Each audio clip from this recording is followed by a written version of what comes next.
of the day. Mm-mm. I can tell you're pumped for the day. I'm still not awake, in true form. I mean, I've been up since like Yeah, 7, because I maybe. text you like at the top of the 7 o'clock hour. I was awake. Yeah, you were I up. was in bed, but I was I mean, awake. But I same, would have gone back to sleep though if we hadn't done something. Like I wouldn't have same. woken up.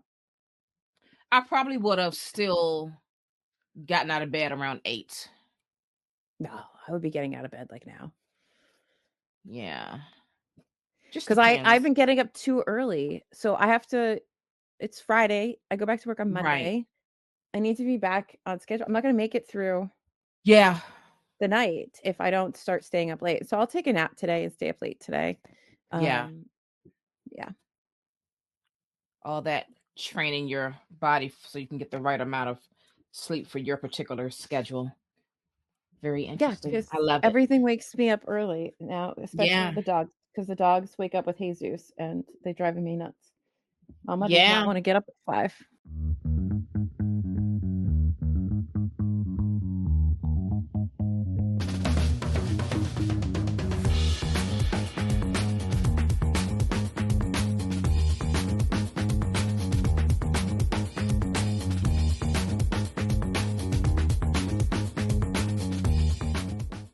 Welcome to TBR Lowdown, folks. Welcome back. Welcome back. Welcome Welcome back. back. As I'm trying to peel this little sticker off the back of my book so that when I talk about what I'm currently reading, I can see the words. Oh, Okay. okay. Well, what are you reading? Well, I just when I say I mean I just started this yesterday. I just was I was at home when I got off work and I was like, I feel like reading you. And I pointed to this book, The Prey of Gods by Nikki Drayden. I've wanted to give Nikki Drayden a try for a few years now. And I don't know, one of my mini McCabe runs, I saw this and I was like, oh, perfect. I'll grab this. And yesterday I just Mhm. took a look. I was like, I think I feel like giving you a try today. So I'm only on the first chapter. So I'll read the back, and it says, in South Africa, the future looks promising. Personal robots are making life easier for the working class. The government is harnessing renewable energy to provide infrastructure for the poor. And in the bustling coastal town of Port Elizabeth, the economy is booming thanks to the genetic engineering industry, which has found a welcome home there. Yes, the days to come are looking very good for South Africans. That is, if they can survive the present challenges. A new hallucinogenic drug sweeping the country, an emerging AI uprising, and an ancient demigoddess hell bent on regaining her former status by preying on the blood and sweat, but mostly blood, of every human she encounters. Yeah. Uh-huh. I I want feel it. like we could use a hallucinogenic drug. Right. Hello. It Just give it to us. might make this timeline better. Right. Just give it to us. Do we even have to ask? Just give it to us. Put it in the water system or something. You know what I mean? So that every time we take a drink, cook something like it's already in there. Don't make me beg for it.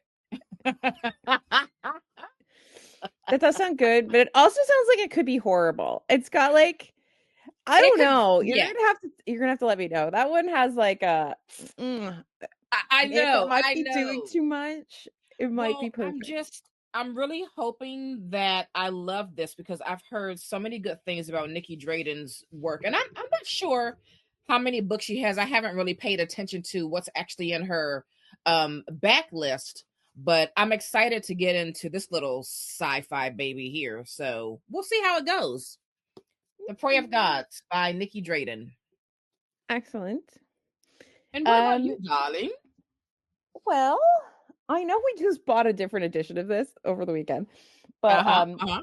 because it was on my Kindle and I didn't have anything to do while watching Jesus look at dinosaurs earlier in the week, I did start the Besieged City in this edition by Liz Spector, and I look.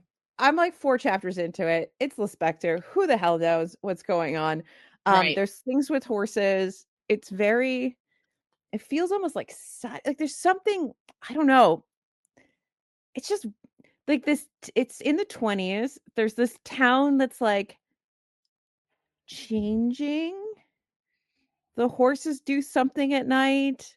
There's also kind Mm. of like maybe like a coming of age thing. I don't know. I don't know what's happening, but I don't hate it. Okay, I'll read you the back. Okay, so Lucretia Neves is vain, unreflective, insolently superficial, almost mute. She may have no inner life at all. As she morphs from small town girl to worldly wife of a rich man, and her small hometown surrenders to the forces of progress.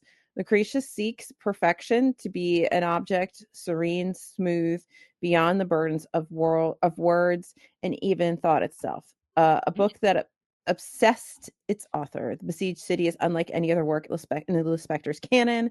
It's a story of transformation of what it means to see and be seen. It's very like I don't Mm.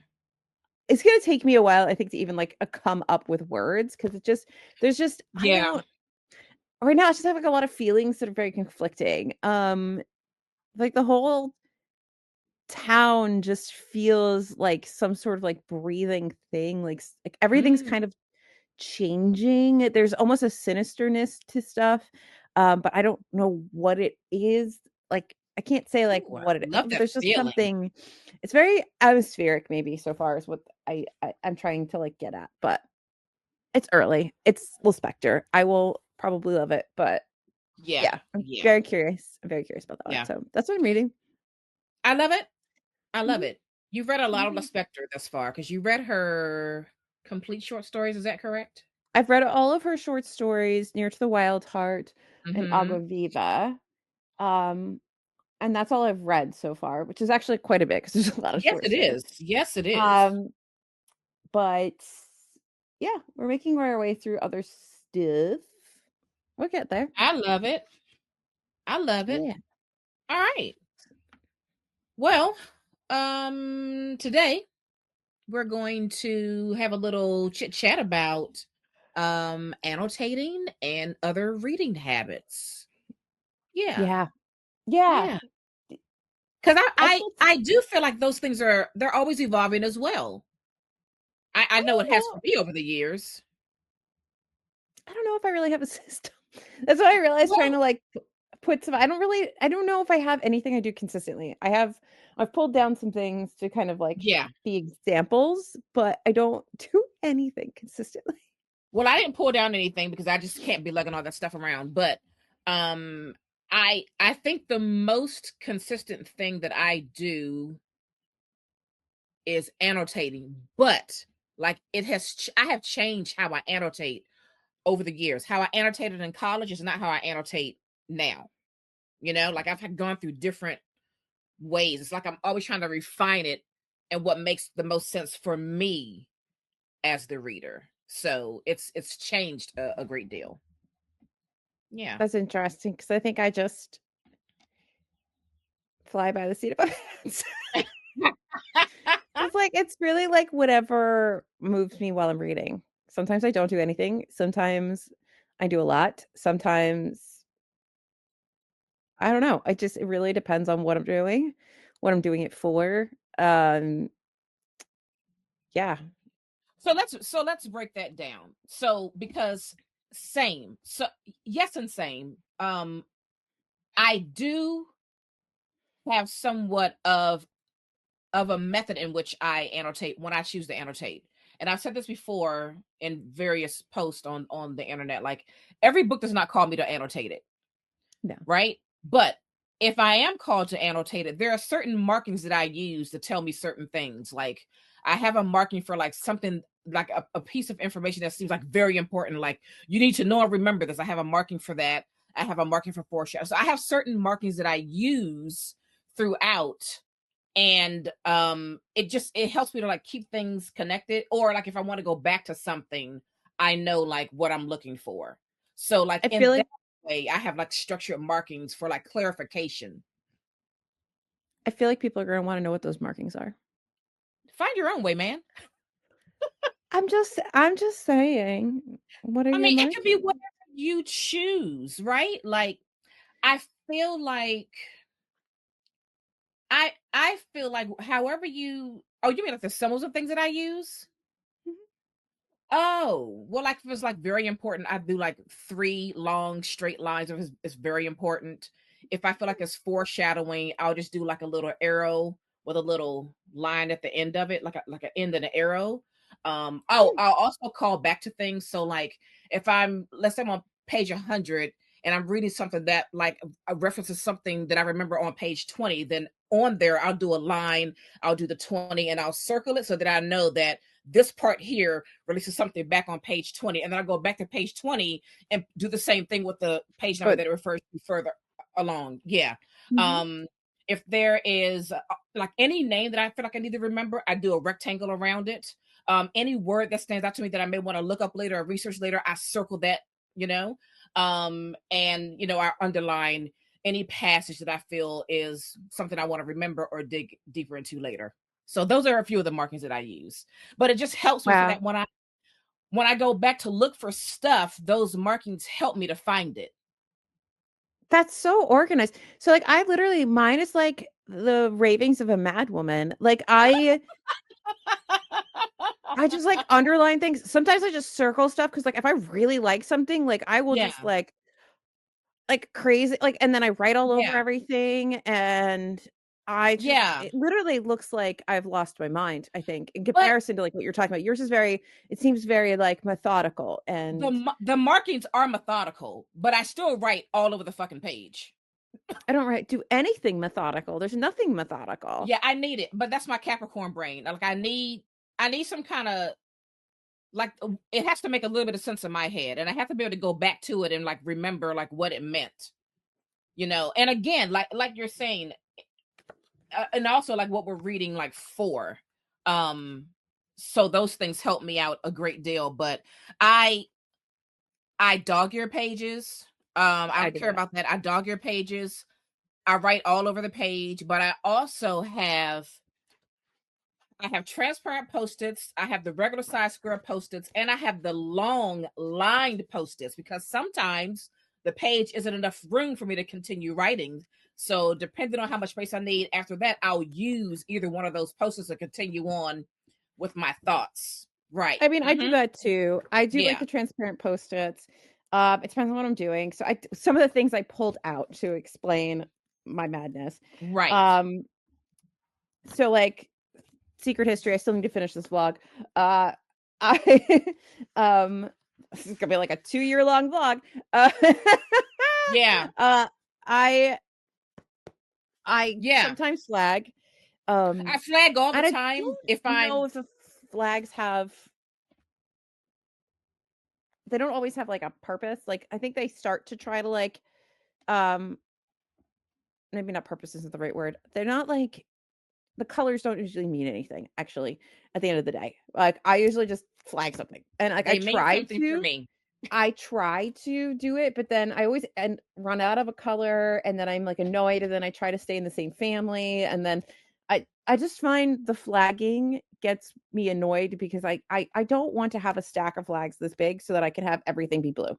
You know, like all the things I Right. want to be blue. So it just ends up annoying me, but I do try to kind of have a system, but then I forget the system, but there is like vaguely like the pink things are vaguely like something that I can't remember, but I'm sure I would if I started looking at them and like Yeah. like the bluey things or something and the yellowy. I do try, but it's really hard.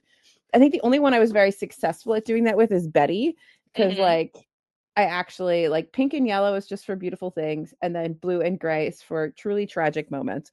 That's Yeah, the only color that I'm absolutely consistent on is purple. And it could be any shade of purple. If it's purple, that means I have underlined or made a big square around a line or a passage that I really enjoyed. And then everything else will relate to something else, but like no matter what, purple is always a line or a passage I enjoyed. And I figure out the rest of the colors and whatever else as I'm reading along. I've never been able to, and I don't know how anybody would be able to do this. I've never been able to figure out obviously like what the tabs mean until I'm actually in the book reading. You know what I mean? Mhm. Like sometimes I'm reading the book where I need a different color tab for like different characters, but that's not always. It just depends on the book. So there's nothing really consistent with those tabs except lines and quotes. You know what I I think mean? that's why some people do a key. and the key kind of changes as they're going along. Exactly. You know, like Exactly. they have like a couple things that are sort of standard across all of their books. Mm-hmm. Um, and then there's the other stuff. But again, like I don't have I also don't want to read, like I don't always read with stuff in front of me. And I listen to a lot of audiobooks too. So like sometimes I don't even have the book with me because like maybe I'm listening to it in the car and like what am Yeah. I gonna do then? And sometimes I do like hit the little like flag button on the audiobook so that I can remember to Right. go back and find it in the text. But like I don't always I don't know, I feel like I'm always in different mediums. And sometimes I will read a book in like every form at the same time because of Right. whatever I'm doing in my life, right? Like you know, if it's a really big book, like Mason Dixon, I'm listening to it. I have a physical copy and I have an ebook. And it, depending Yeah. on like where I am in the world reading, like Right. I might read a different format. So some things like that it's not consistent how I'm annotating. But then something like Customs of the Country, like Yeah. for my Edith Wharton project, it is a bit more structured. I still don't flag it because I'm just not like, I don't know, the flags just don't work for me, I think is what it is.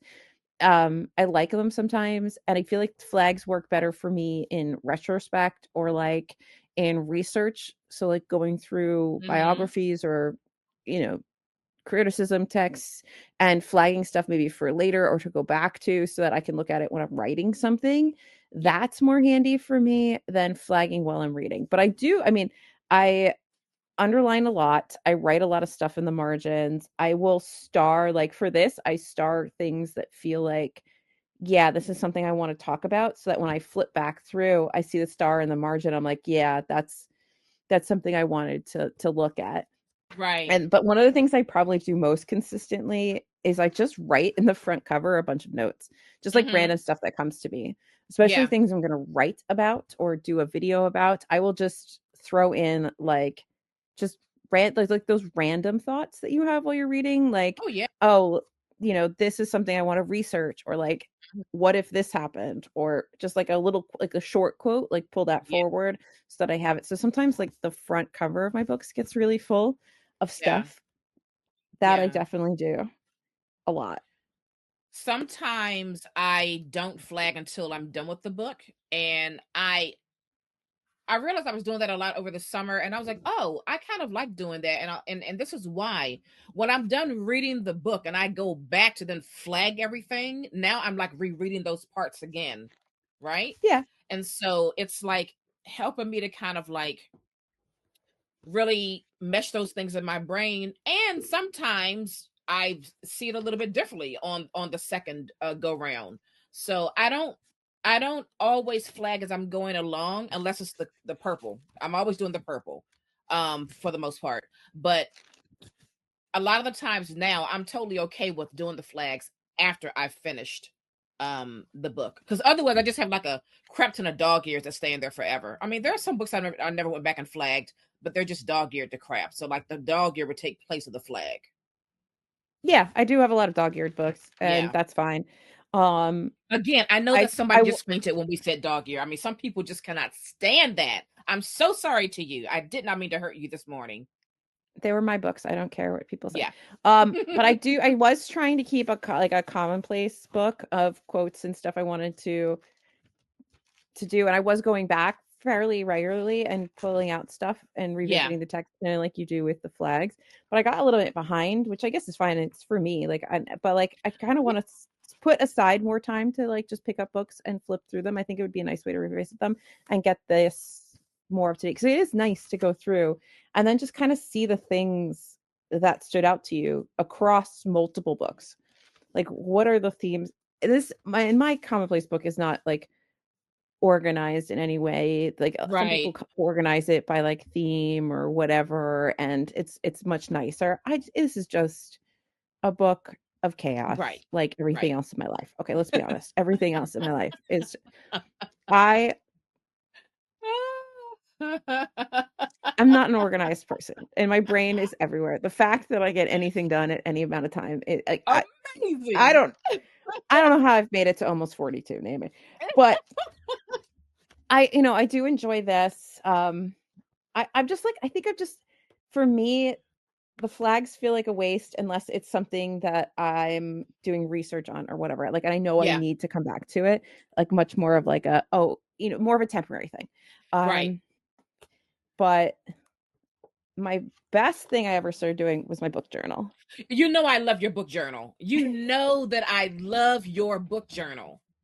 And like last year was like the trial run of it, so it's actually split across like two different journals that I would already Yeah. had in progress, so it's not as nice. This Yeah. year it's his own journal. He's just like, are you gonna do one of these every year? I was like, yeah, so when I'm dead you can read the books that I like. Exactly. Like, hello. He's always like, why do you think you're gonna die first? I'm like, you don't know. Anyway. No one knows. But like this is just, for me, I feel like the best way for me, and I don't know if it's annotating, and I guess it is a form of commonplacing, but Mm-hmm. I like to keep a little like record of all the books I read each month. Yeah. This just makes me happy. Like, this is unnecessary, Absolutely. but it makes me happy to do it. It just Yes. feels very like a little your book Oh yeah. in your thing. Anyway, Oh yeah. Oh yes. and I added in movies this year because I don't watch that Oh, many that's movies. There's a wonderful. movie section, which I thought you would appreciate. But then Yeah. I just every month I just go through book by book and write a little bit about it. I was trying to be really good about writing stuff like exactly when I finish the book, but honestly, life takes over and you don't. So I've been a little bit Yeah. more relaxed with it, and sometimes I'll just sit down and write my thoughts on like 4 or 5 books that I've read. Mm-hmm. I got like really behind in March. I'm Yeah. caught up now. I'm almost caught up to like through April. I've got a few books to get through, but I just write about the book. I just I love write it. about it. And it could be silly stuff, it could be nothing stuff. It's just my reflections on reading, and it's a bit more personal. Like, I really wouldn't put it out there, to the world, but it Right. is helpful to look back on and think about, like, how was I thinking about this book? Like, as a book, how did it relate to me as a Yeah. person, the world around me? What, just as a moment in time, because we've talked about this, every time you go to a book, you're a different person reading it. So Yeah. you're going to have a slightly different experience. So it's interesting to just kind of have this much more reflective, casual, Yeah. thing about your books, writings about your books. I don't know what the right thing to say is. So It's like yeah. your musings about the book. So this Yeah. this is like my favorite thing. Um, More so than like annotating. This I care more about like maybe the structure of, and I'm better at like keeping up with, Right. for Right. me. Yeah. Yeah. Everything else is just a way to engage more, I think, with the text. Like, a lot of times me Yeah, annotating is exactly. just That's what it it's is. just That's what because it is. I'm in conversation with the book. Yeah. That's why not every book gets annotated, because not Exactly. every book needs me to be that connected to it. Exactly. Like, my copy of Agua Viva, like, this is just from like one read through, is like absolutely covered in pencil marks. And the next time I read through it, it's going to be covered in probably more pencil marks or another, or pen, or whatever I have on hand at the time. And this is the kind of book that like is just going to keep getting like filled with stuff, and I kind of Yeah. like that. I like that it's just going to constantly fill with my thoughts and feelings on it. And some books are Exactly. just like that, and other ones are not. Exactly. That's Like, that's that's correct. That's correct. Yeah, like, I it is, I guess, like, I don't believe in forcing anything with my reading, mhm, and so I'm not going to annotate a book if that book does not call me to annotate it. mhm, Um I remember, like, and speaking of like ways to annotate, like all these markings and things that I have now, I didn't have those things back in the day. When I was like, I don't know, really, the highlighting started in college. The annotator started in college because that's like what they teach you how to do, and that just kind of stuck. But like, I was a big highlighter. I was a big highlighter up until a few years ago, and then mhm, I stopped highlighting and I started just using a pencil, mhm. and then I stopped using a pencil. Actually, the Master and Margarita was the last book that I annotated in pencil, the last one. But it was also it was the Master and Margarita where I kind of refined my markings for annotating. Mhm. And after that, I started only using a blue ink pen. That's it. I don't use special color pencils. I don't use special color. I use a blue ink pen, and that is it. That's it. And I always hold the pen while I'm reading. That's just a little habit. I I think a lot of people use pencil for like the erasability. Yeah. I pretty much annotate in pencil simply because I like my handwriting in pencil better. So I find it Oh, clearer. that's For whatever interesting. reason, I write different in pencil. Um, Really? so I tend to write in pencil in my Oh, books. that's interesting. If I don't, I write with like one of my gel pens, but Yeah. I pretty much predominantly write in black. And I think that that's more of like a nursing thing, I think, because we kind of get it like hammered into our head that we have to do everything in black because it's a legal record. So I think that like I just tend to not write often in a lot of colors. Um, For since me, I've I use blue started because I need working the contrast. professionally. I need the contrast Mhm. in the books. Now, in my yeah, I use black everywhere else, but for the when I'm under, I need the contrast of the blue against the black. And I no, think I do it's not just like use I a like ruler to do my okay. underlines. I just underline. Okay, I'm not breaking out a ruler. Some of you are very, very fancy with your annotating. Some of y'all are very, very fancy. You have a I lot of fancy stuff. I will I'm say very because I'm generally a hater, it feels like. I sometimes watch those like this is how I annotate like really aesthetic videos yeah. to rage watch them because it's just so unnecessary. Like yes, if this brings you joy, if you Do enjoy it. doing this, Yeah. do it. Life is short, democracy is crumbling. Like Right. annotate your books however you want.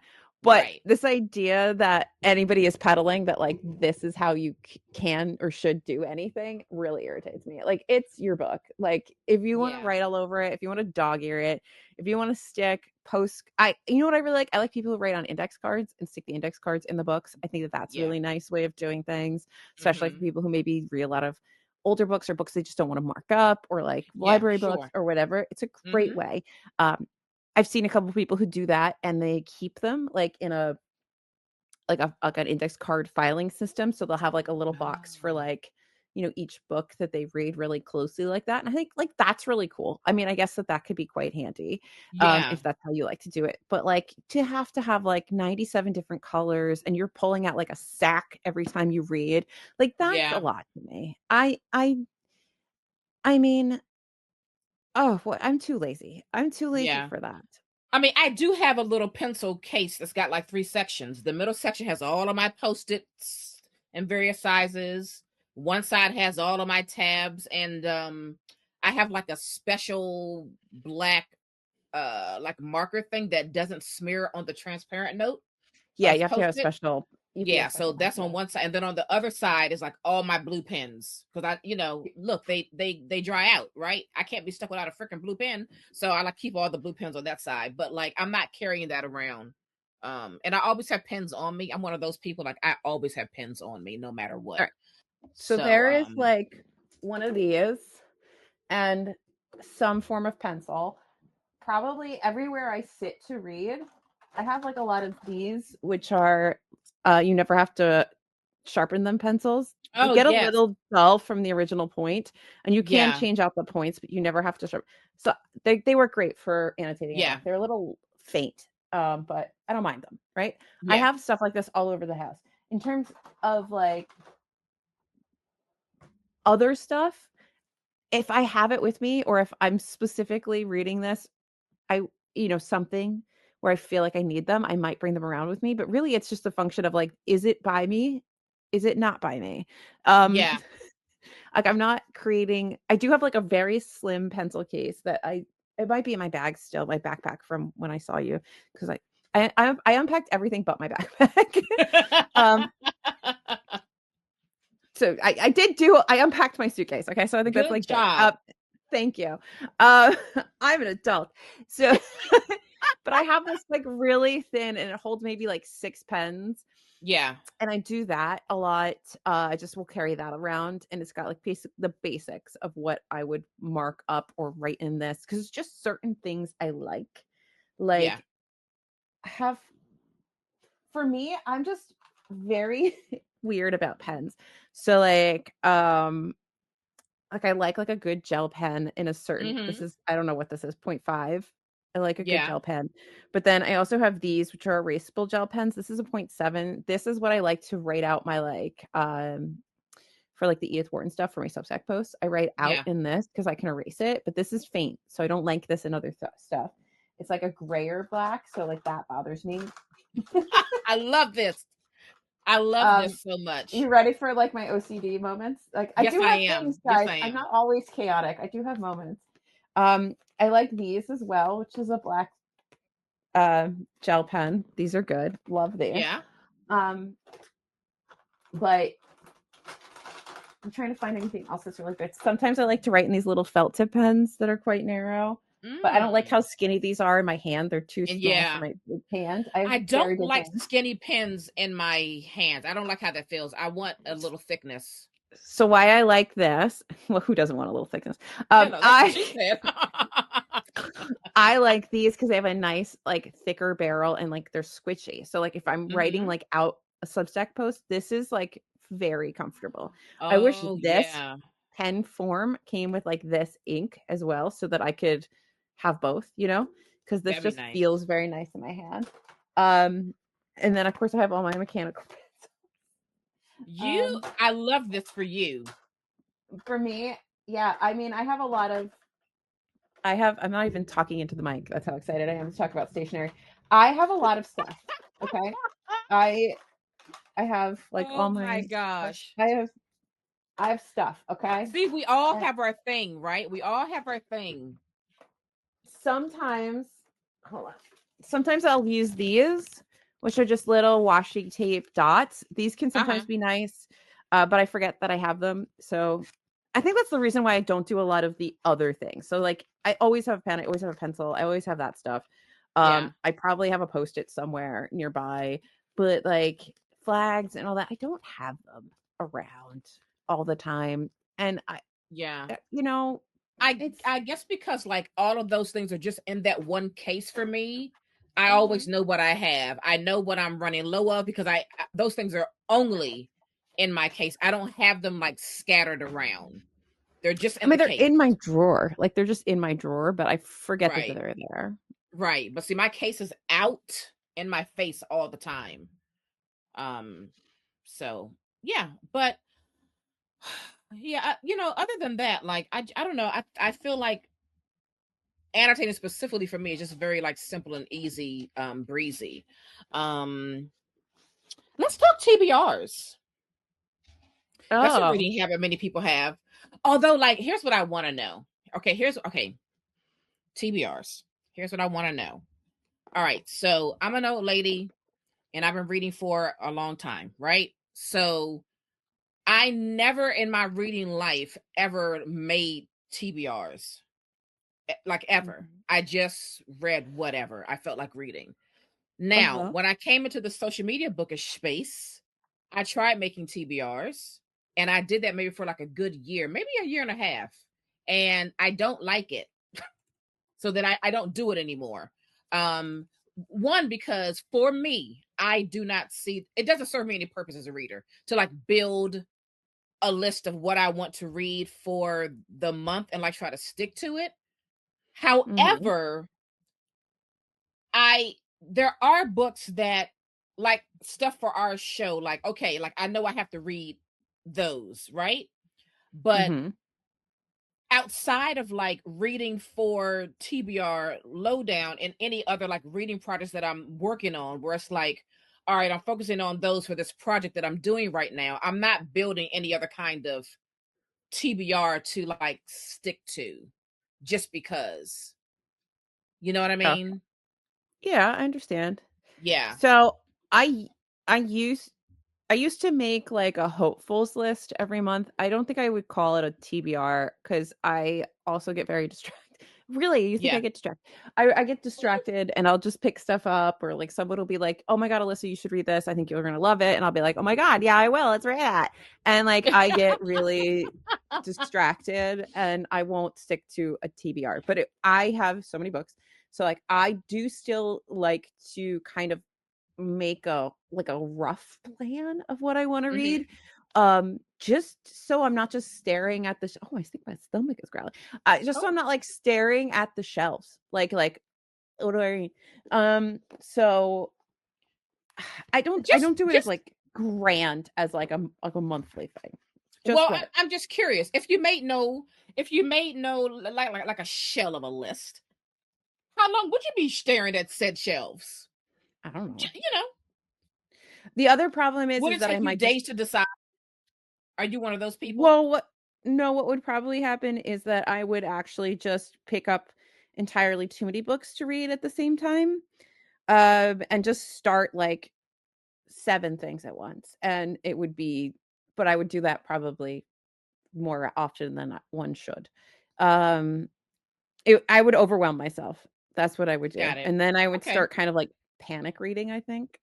Which I've done Oh, before, where like I'm like, oh my God, I have to finish. Almost like when you get too many things in on Libby and you're like, ah, shit, why did I agree to all these books? right. And now I need to read them. Because I do not return books without finishing them. Anyway, so unless Oh, I'm am I being having a excellent, hot and flash? I sure you am. might be. I Woo am. woo. That's what these mini fans are Nothing for. nothing like a hot flash. Really, there is nothing like a hot flash. Nothing Um, like it. Get you one of these, so ladies. Get you one of these. so now really what I do, you're gonna laugh at me. So I will make sure that I print out little book covers Oh, of the things that I have on like um, Libby that are waiting to be read or that I'm pulling to the top or maybe somebody was like, "Oh, you should read this." Um and I get to most of them. There's some things from last year that are still in this pile. yeah. Not a lot, but like I What? just I'm keep sorry. What this do you do with the pile? I put it in the back of my reading journal and it's like Oh, my TBR and I kind of look through them and I'm like, "Oh, okay. I do have this, I haven't read this yet when I'm looking for something, right? Like when I'm not actively reading something and I'm looking for something to add in, like when I've got like a whole cuz now I'm trying to keep it to about 4, maybe 5 tops at the same time. yeah. So when I have like a little hole, I'm like, "Oh, what am I thinking?" Da da da. I will look at these first because it's like, "Oh, I want to put my sticker in." Right. Does it make any sense? You're looking at me like I'm crazy, but I I kind just of did like, not know about this new thing. I'm just kind of amused right now. and this I'm might be sharing amused. too much about my own psychosis, but no, I just like it.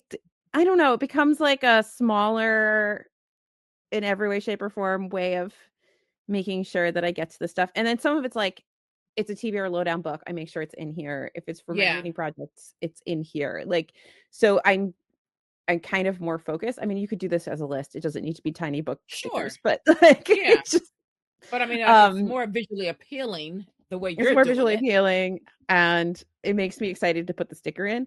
Um Yeah. so yeah, I don't know. This works for me. And it's also like a reminder, like I have to remember that I still need to read The Goldfinch to finish that video. I need to Uh get huh. back to the dance to a music of time and like it's not stressful. I'm not like, oh, I have to read this in Right. April, but it's like, oh yeah, I did want to read My Husband so much Yeah. that I printed it out, right? Um, Yep. so let's get to that, right? And Yeah. it's not just like staring at a list of books or staring at my list. I don't know if that makes any sense to anybody else, but it makes sense in my little brain, and that's all that matters is that it makes sense in my brain. Um, Exactly. Because this is your reading journey. it's my reading journal and it's my reading life, and I do what I want. That's right. Um, but I think doing the little project that I've been doing this year has been really helpful to get other things read. That little like picking a book randomly from my shelves. People send me Yeah. numbers and I just pick a book randomly. Because it's taking out like any choice I have, right? So like Mm. there's nothing from me is swaying anything. So there may be some books that maybe I'm kind of avoiding on my shelf or just Mm. not looking at, right? Like so it's making me Oh. I feel like it makes me go to areas of my TBR, like my physical TBR that maybe I don't go to on a regular basis and don't read from Yeah. on a regular basis. And it's kind of nice. It's Yeah. just kind of nice. I'm enjoying that process, and we'll see. I'm enjoying it. Interesting. Yeah. I also, it's like I don't know why I didn't realize this earlier, but I realized when us readers online are talking about our TBRs, that can look like a multitude of things, right? Yes. That can mean a list of books you have written down on paper or in a note on your phone, or you built some kind of an Amazon wish list that's your TBR, or you can actually mean just the unread books on your shelves. So I realize that when we're saying TBR, I sometimes we have to be like more clear about like what that means, because it looks You mean different like, for everyone. how do you pick what you're reading next, kind of thing? Well, well, yes and no. Yes, I guess for some people, yes, others no. No, what do So you mean when you asked me the question? That's what you meant, right? no, oh, I'm saying that I realize that when readers are talking about a TBR, it can look like a multitude of things, Okay. Yeah. not just one thing, right? Like for me, Hmm. it's weird. Like, yes, our podcast is called TBR Lowdown, but I very rarely use the term TBR because in my mind, that's like a list of something. And I don't really have a list of books I want to read because like they're just like they're all over the place. It's just every unread book that I own is my TBR, Yeah. right? And for me, that all those unread books that I own are to be read over Yeah. the course of my life, not like this month, like just over the course of my life. There's no timeline for me. So there's no like monthly list or whatever. It's just whatever I decide to read, whenever I decide to read it. So is that how you pick a book? Just like whatever? Like you're like, Aside from TBR lowdown stuff and aside from any reading projects I have for myself, it's yeah, I just like to like with this book. I was literally sitting on the edge of the bed like I feel like reading you. And then I grabbed it off the shelf and I'm reading it. see, That's my problem is I could say that like every other day. The amount of times that I've almost like I have to keep myself from like impulse starting books because I so will you're just trying to have put some like, constraints around you so that you don't go correct. buck wild Correct. on the okay, yeah, got it. Because I Got it. could read like, yeah, no, I try to, Yeah. I I can, I can read 8 books at a time, Yeah. but I don't want to, but I will do Right. it to myself. And I'm trying not to do it to myself. I But do it's it to easy myself because all the like sometimes I time. just look at stuff and I'm like, I want to read you. And I want to read Yeah. you now. And when Yeah. they're little, sometimes I just pick them up and read them because they're little and I'm like, you're just a Yeah. little guy. I can read you. But then Yes. sometimes they're like really big books and I'm like, I have to remember that no, I have to actually like, I know. Like I have four of the chunkiest books going right now. It's like effing insane. But mhm. whatever, I'll finish them when I finish them. Do you think because sometimes I'm confused and I don't know if people are saying these things for social media engagement or they really feel that way. I'm like, okay, does everybody really feel guilty about, I don't know, whatever? Like, I'll see people say, I feel guilty because I didn't finish my TBR, which doesn't make sense to me in my mind, right? It doesn't make sense to me in my mind because guilt is a very strong word. I don't use that word flippantly.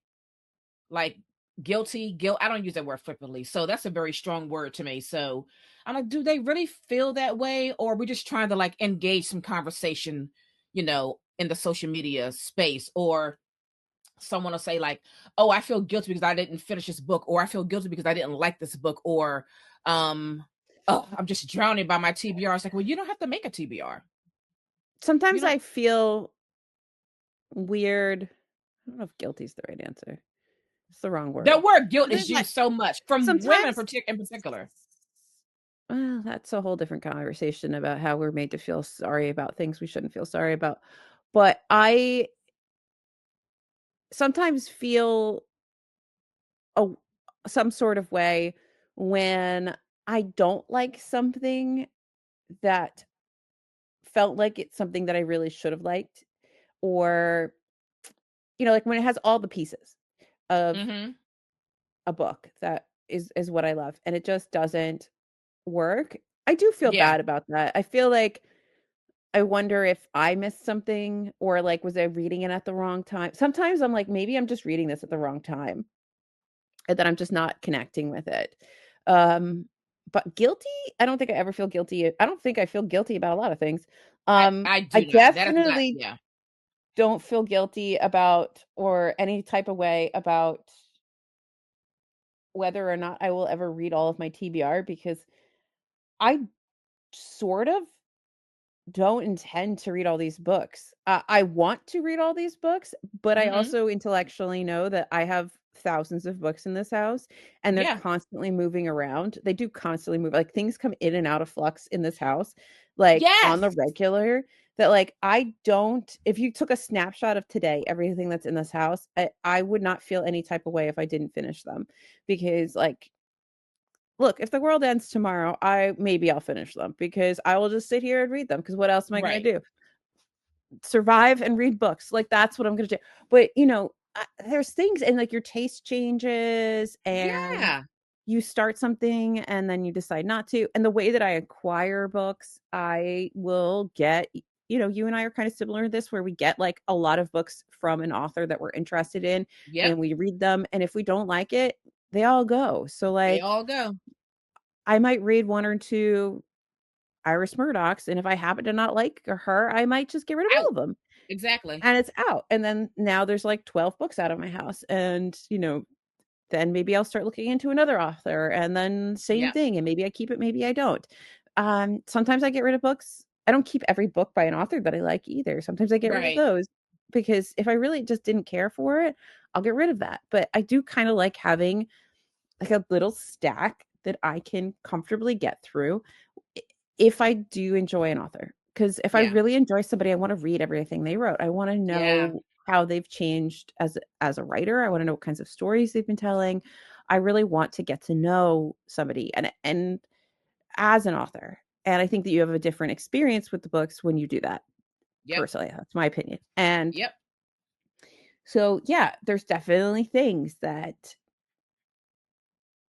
I probably don't necessarily need to have 12 books by somebody I've never read before, but that's what I want, and that's how I do. Exactly. And when I get there, I will do as I said. I'm still trying to figure out what to do with these trollops, but that's okay. I know. I got the trollops too. I'm like, am I gonna start these anytime soon? And this year, I don't know. Maybe, maybe not. Am I finally gonna start the I Sue tried Miller to books start or one Joyce of Carol them. Oates? There's so many. I tried to start one of them, and it didn't work, and I didn't like it. Um, but it was the first in one of, like, the big series. I can't remember which one of his two big series. But somebody suggested that I start with The Way They Were, or something like that. That's the The first Way They trollop I Are, ever purchased. because that's a standalone. So to start with Yeah. that and see if I like them, because then I might be okay. Because I think the start of one of those is I can't remember what it's called. I think it's like The Clergyman or something like that. It's about clergymen. Like, it's really Right. about, like, and I just don't care. And I think, like, if I do like the standalone, I might suffer through that first book. I might return to it just to get Yeah. to the rest of the story. But or I might just get rid of all of it and keep that one. I don't know. Yeah. But Yeah. It remains to that's, be seen. I'll figure it out. Yeah. Um but yeah, I mean, I don't know. I also get books sent to me all the time. Like, I have no idea. This is the other thing. It's like, I don't know if we're like too hard, not we as in me and you, but like just collectively, we as readers as a whole, some of us are too hard on ourselves about these what we have in terms of unread books. And I always tell people, like, it's like a river. It's always flowing, right? It's like I buy books, books are sent to me by publishers. It's just always coming and going, coming and going, coming and going. And so there's no permanence here. Mm-mm. There's no permanence here. Like, I just when I walked in this room today, well, first of all, I saw the boxes of books I have downstairs, and I was like, I I feel like doing a big unhaul. I just got this feeling like I think I need to go through these boxes of books and really take a look and see if there's anything that I want to like get rid of. I think I'm going to probably do that in the next few weeks. Go through all those boxes of books, and that's a lot. There are like over 60 books down there. So it's going to be like a day that I'm going to have to go through this. But I feel like there are probably some books in those boxes that I probably want to unhaul. And I need to take the time out to do that.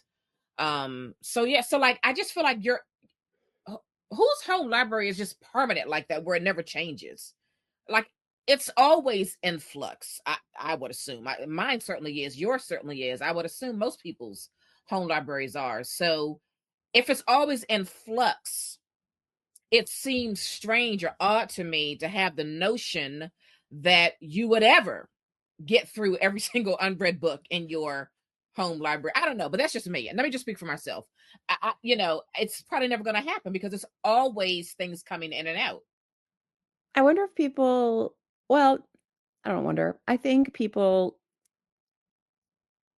there's like kind of two ways of looking at your shelves. If we're really going to get really like binary about it here.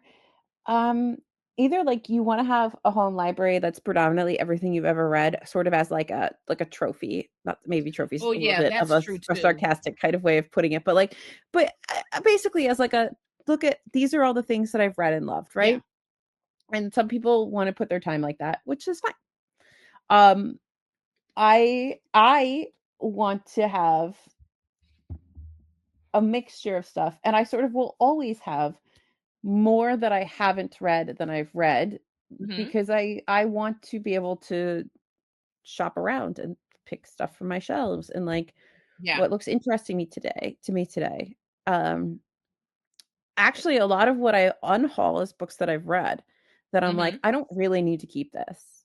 I only like to I, keep it if I absolutely like really, really, really liked it or really loved it. If I was just I okay need on it, I don't need to keep it. yeah, it has to be like an author I really enjoy and like I enjoy most of their books and maybe a Yeah. couple books I get rid of. I think I got rid of like one V.E. Schwab because I was like, I didn't really care for this. I will Yeah. let somebody else love this. Um, but like I do try to just get rid of things that I even if I enjoyed it, if I'm never going to go back to it, if I never have like a reason to go back to it, like it doesn't fit into some project or some idea Yeah. I have, Yeah. um I get rid of it. I think there's Hmm. probably a lot of people that also do like a lot of maybe in the Instagram side of things, or maybe even like TikTok where they like do a lot of lists where they might keep a lot of things that they've read or stuff, or they might Mm. want to keep more certain things around because they're constantly kind of shuffling things in and out of lists. I'm not that kind of person. I don't do aesthetic anything. Like Right. I just like having choice, I guess. Um, and then there's certain things that I really love. Like I have really beautiful editions of certain books because I really love them. I will get multiple editions of certain books because I love them. Um, but they're not every book isn't precious to me, I think is what I'm trying to get at. So I'm Right. happy to get rid of them. Yeah. Same. Yeah, so sometimes like I feel like you might think like, everyone's pangos are just people getting rid of books they don't like. But and maybe sometimes I think that like when I'm putting something out, especially like newer things, I'm like, oh, is someone gonna be like, oh, did Alyssa hate that book? And Right. I'm like, Yeah. and maybe I did. But a lot of times it's just like I really enjoyed it, but I don't need to revisit it. And if I do need Yeah. to revisit it, I will download the audiobook or I will go to the library and borrow a physical copy or like I don't need to it doesn't need to take up space here. Yeah. There are hundreds of library books that I have read that I do not have my own copy of, and probably Mhm, never will. You know what I mhm, mean? And probably never will. But my whole purpose of having a home library was to have many, many, many, many, many, many, many unread books that I could choose from for like a lifetime. That was the mhm, goal for me. mhm. So I enjoy that a great deal. I We also enjoy read a being lot of able to. backlists, Oh, hell yeah. Hell which I yeah. think changes the game a little bit. It does actually. It changes the game in like the quantity of books that you can buy at a certain given time, right? Mhm, Because look, I when you're only focusing on new releases, that is very expensive. But like Very. we are the backlist queens. And so like we're copping like backlist books for like $1, $2, 50 cents. So like it's different. Like a book haul for us could be like 30 to 50 books and we haven't even cracked a $100 bill, right? Yeah. So that kind of changes the game in terms of like what you can actually acquire to put in your home library. But I also just love the like shareability of books. I mean, in a world where everything is becoming more and more digitized, you don't actually own anything. Like I know. you We really to fell be for that able one, didn't we? we did to be able to put something back into circulation and allow Mm-hmm. many more people to Yeah. experience it, It's kind of and beautiful, right? enjoy It's like something. community. Yeah. It's Yeah, it's community. an like I think about like where do the books go? Because I'm sure like I sell a book on Pango, somebody else might sell a book on Pango, they might give it to their library. Like where does it all go? Who's like it would be really nice to just kind of see something travel. Wouldn't it? Yeah. Like you just put something out there and like where does it go and who reads it and Yeah. like a little tracker, but not in a Yeah. creepy way. Just like like track steals. Like Exactly. Exactly. Yeah. but yeah, I mean, I don't know. I don't there are books on these shelves that are precious to Mm-hmm. me. Yeah. Um but as a collective, anything can go for the most part. Yes. I probably like 20% of this is like permanent. Yeah. The rest of Yeah. it I could just happily probably get rid of tomorrow, and Yeah. I might not even notice. I mean, Yeah. I'd notice the hole, but like I wouldn't notice. Right. Right. Sometimes I have these weird thoughts like, what would I do if all of a sudden we had a fire? Like what in terms of books, what would I miss? Besides my whole fucking house. Everything. Like what would I miss? But um or like if I had to like move across the country and I could only take like, I don't know, like a barrel worth of books, what would go in that barrel? Yeah. Yeah. So um anyway, that was an interesting conversation. There's a little chit chat. Just a little chit chat, little chitty chat chat. Mhm. Are you ready to get into book recommendations? Sure, we can talk about book recommendations. You want me to Yeah, go first? sure. So I guess we'll just go on the top because it's on the top. I did finish my first Natalia Ginsburg. Um, it did take me entirely too long just because like I kept trying to read. They told me I kept trying to read this at I PT, and love that cover though. I'd make it like 2 pages. Anyway, so this is The Dry Heart by Natalia Ginsburg. It's just a little novella. And I did enjoy this. I like it starts off really dark. I will read you the beginning. Please do. First like chunk. Tell me the truth, I said. What truth? He echoed. He was making a rapid sketch in his notebook, and now he showed me what it was, a long, long train with a big cloud of black smoke swirling over it, and him and himself leaning out the window to wave a handkerchief. I shot him between the eyes.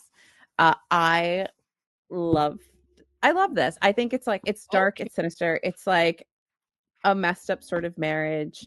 Obviously she shoots him.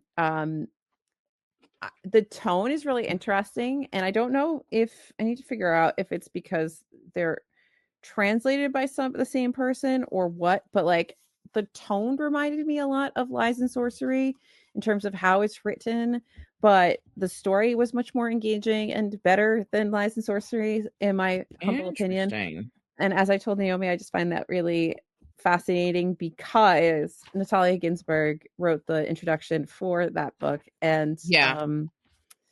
in that, she mentions that she loved it so much that she read it in one sitting, like overnight, just read it. And that's insane to me. That We're like like, what? that book is like 700 and something pages and not like small 700 and something pages. And it is I thought that was very dense. But anyway, that's not about this. I really enjoyed this. There's not a lot to say that isn't going to spoil stuff, but Yeah. you have a young woman who's a teacher, and she starts seeing casually this older man, um, and they do eventually get married. They have a child. The marriage does not go well. Things do not go well between them. And as we end where we started with her shooting him between the Mm. eyes. So It is. It's good. I'm Well, very interested to read more. I have the NYRB of, I think it's Valentino and Sagittarius.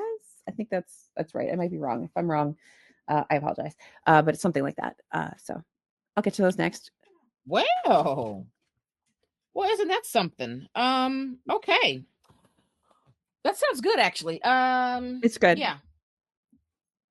So, okay. I love the show. I love the show Ted Lasso. I remember when Ted Lasso was like first making all the waves, and I was like, "What is it? What is this show they're talking about?" And it was winning all these awards. And then I don't know, like 2 summers ago, like whenever the show ended, like I started watching it, like maybe a month after, and it was so good. I binged all those seasons like over like a week. Well, thanks to Dutton, thank you, Dutton. They sent me this book called Believe, the Untold Story Behind Ted Lasso, the show that kicked its way into our hearts. I was like, of course I have to read this book. It is phenomenal because it gave me all of the information on how the show even came about. It interviews like the show creators and everybody who had a hand in the show. And if you are a Ted Lasso fan, you will find deep enjoyment from this book, because I didn't even know that like the character Ted Lasso was from some other like commercial comedy thing that it kind of expanded on to make this series. This was incredible. I love when I can get like the inside, nitty gritty details of like the inner workings and the behind the scenes of a show that I really love. So I would highly recommend you pick up this book if you are a Ted Lasso fan. And I don't know if you've heard, Ted Lasso fans, Ted Lasso is coming back, which we did not think was going to happen because they had a final season, but they are bringing it back. So get your hands on this book and give it a read before that new season starts. I think you will really find it enjoyable. I was laughing, you know what I mean? And that was like recalling back to certain episodes while reading this. It was just, this is like a fan favorite kind of a thing. I just had a really, really good time. It just made my heart feel all warm and stuff. And I felt all cozy and it was delightful. And then I may have restarted Ted Lasso again. So there's that. Okay. So that is Believe, the Untold Story Behind Ted Lasso, the show that kicked its way into our hearts, by Jeremy Egner. Thank you, Dutton, for this book. Have you watched Ted Lasso ever? No. Are you surprised? It's so good. Sorry, I have to greet all the children. Greet them. All right, folks. Thank you for tuning in. Follow us everywhere at TBR Lowdown. Visit our website, tbrlowdown.com. Join in on our annual 12 Women, 12 Countries Reading Challenge. Join us in with our book club reads. You can find everything on our website. Recommend this podcast to a friend or two.